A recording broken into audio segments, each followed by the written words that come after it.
भविष्य का दूसरा नाम है संघर्ष। हृदय में आज इच्छा होती है और यदि पूर्ण नहीं हो पाती तो हृदय भविष्य की योजना बनाता है।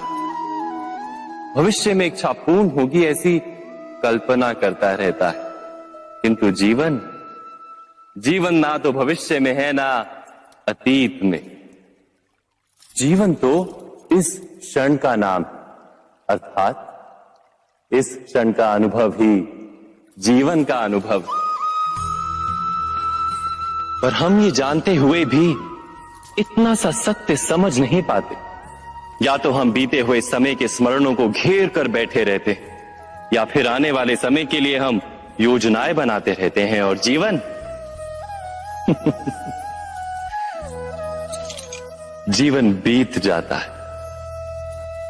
एक सत्य यदि हम हृदय में उतार लें कि ना हम भविष्य देख सकते हैं, ना ही भविष्य निर्मित कर सकते हैं, हम तो केवल धैर्य और साहस के साथ भविष्य को आलिंगन दे सकते हैं, स्वागत कर सकते हैं भविष्य का। तो क्या जीवन का हर पल जीवन से नहीं भर जाएगा? स्वयं विचार कीजिए।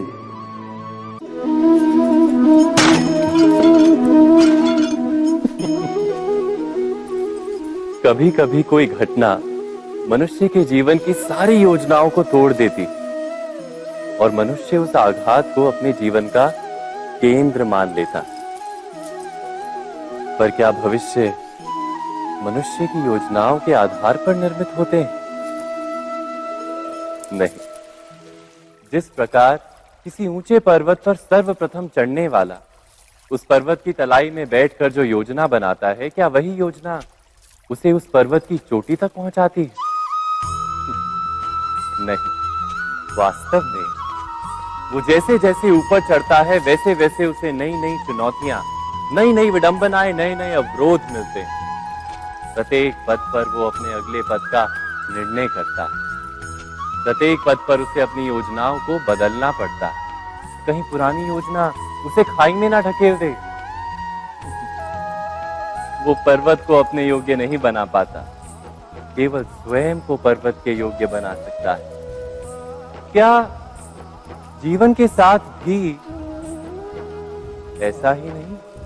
जब मनुष्य जीवन में किसी एक चुनौती को, एक अवरोध को अपने जीवन का केंद्र मान लेता है, अपने जीवन की गति को ही रोक देता है, तो वो अपने जीवन में सफल नहीं बन पाता और ना ही सुख और शांति प्राप्त कर पाता।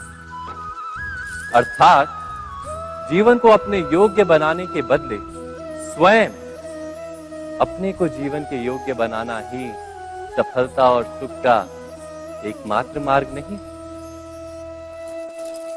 स्वयं विचार कीजिए।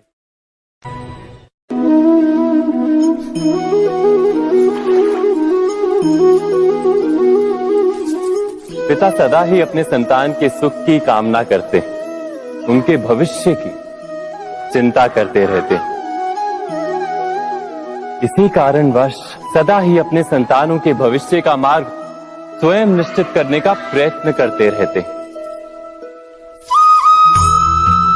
जिस मार्ग पर पिता स्वयं चला है, जिस मार्ग के कंकर पत्थर को स्वयं देखा है, मार्ग की छाया, मार्ग की धूप को स्वयं जाना है, उसी मार्ग पर उसका पुत्र भी चले, यही इच्छा रहती है हर पिता की। निस्संदेह उत्तम भावना है ये,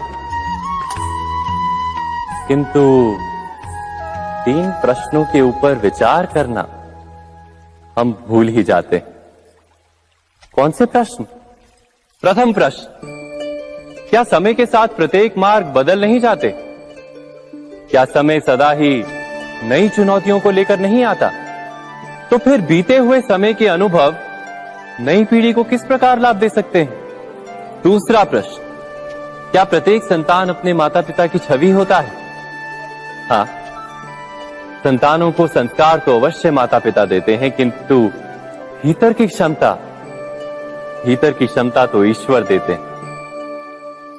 तो जिस मार्ग पर पिता को सफलता मिली है, विश्वास है कि उसी मार्ग पर उसकी संतानों को भी सफलता और सुख प्राप्त होगा। तीसरा प्रश्न, क्या जीवन के संघर्ष और चुनौतियां लाभकारी नहीं होती? क्या प्रत्येक नया प्रश्न एक नए उत्तर का द्वार नहीं खोलता? तो फिर संतानों को नए नए प्रश्नों, संघर्षों और चुनौतियों से दूर रखना, ये उनके लिए लाभ करना कहलाएगा या हानि पहुंचाना? अर्थात जिस प्रकार संतान के भविष्य का निर्माण करने के बदले उसके चरित्र का निर्माण करना श्रेष्ठ है, वैसे ही संतानों के जीवन का मार्ग निश्चित करने के बदले उन्हें नए संघर्षों के साथ जूझने के लिए मनोबल व ज्ञान देना अधिक लाभदायक नहीं होगा? स्वयं विचार कीजिए।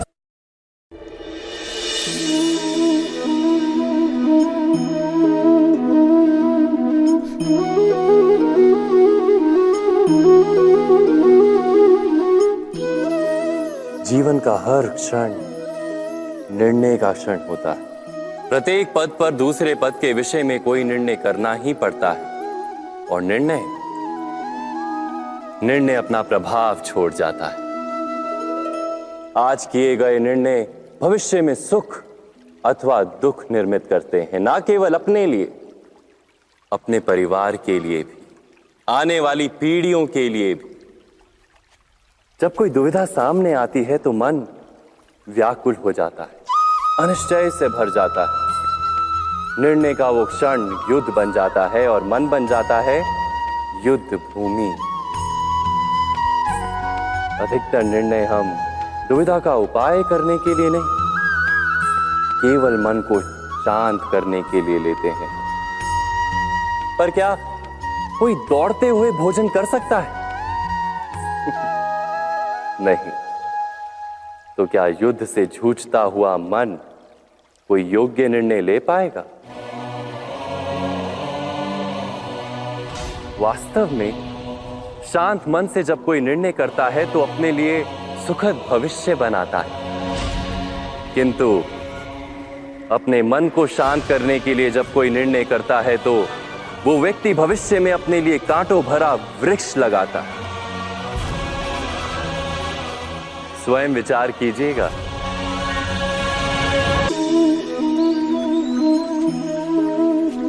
सबके जीवन में ऐसा प्रसंग अवश्य आता है कि सत्य कहने का निश्चय होता है हृदय में, किंतु मुख से सत्य निकल नहीं पाता।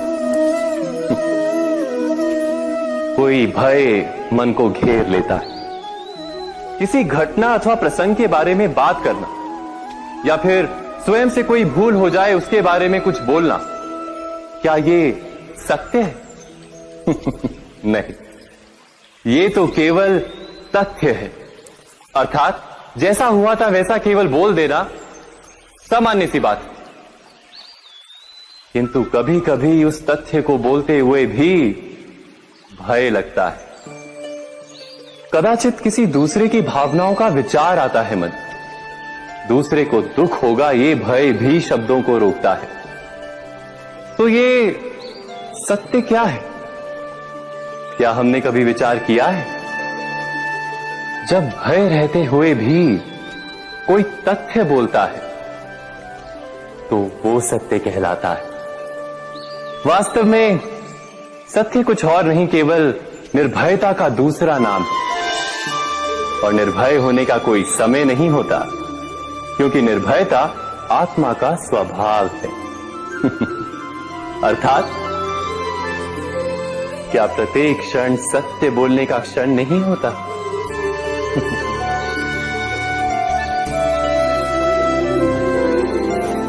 स्वयं विचार कीजिए।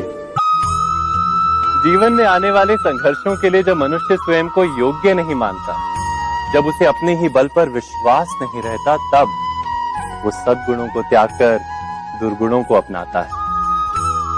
वस्तुतः मनुष्य के जीवन में दुर्जनता जन्म ही तब लेती है जब उसके अंतर में आत्मविश्वास नहीं होता। आत्मविश्वास ही अच्छाई को धारण करता है। ये आत्मविश्वास है क्या?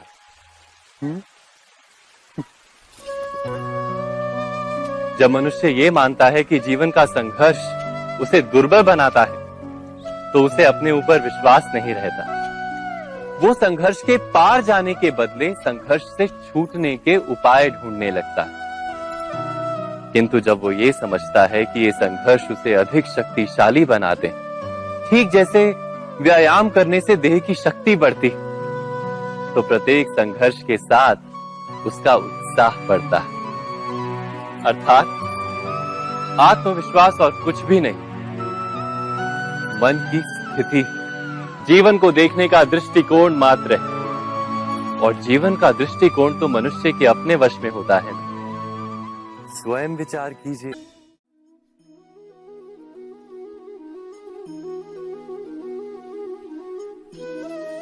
ज्ञान प्राप्ति सदा ही समर्पण से होती है, ये हम सब जानते हैं।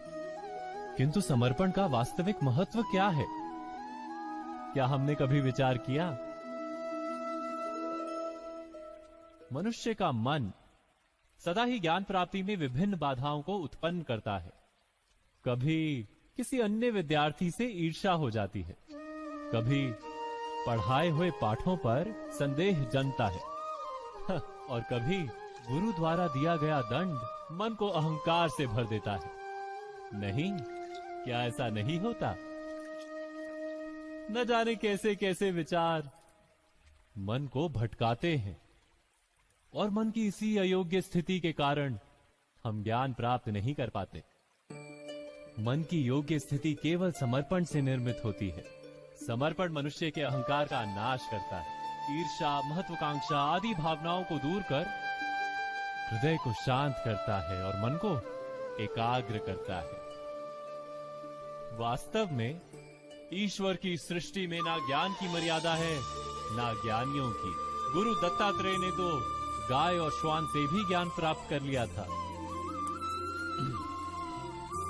अर्थात विषय ब्रह्म ज्ञान का हो या जीवन के ज्ञान का या गुरुकुल में प्राप्त होने वाले ज्ञान का, उसकी प्राप्ति के लिए गुरु से अधिक महत्व है उस गुरु के प्रति हमारा समर्पण।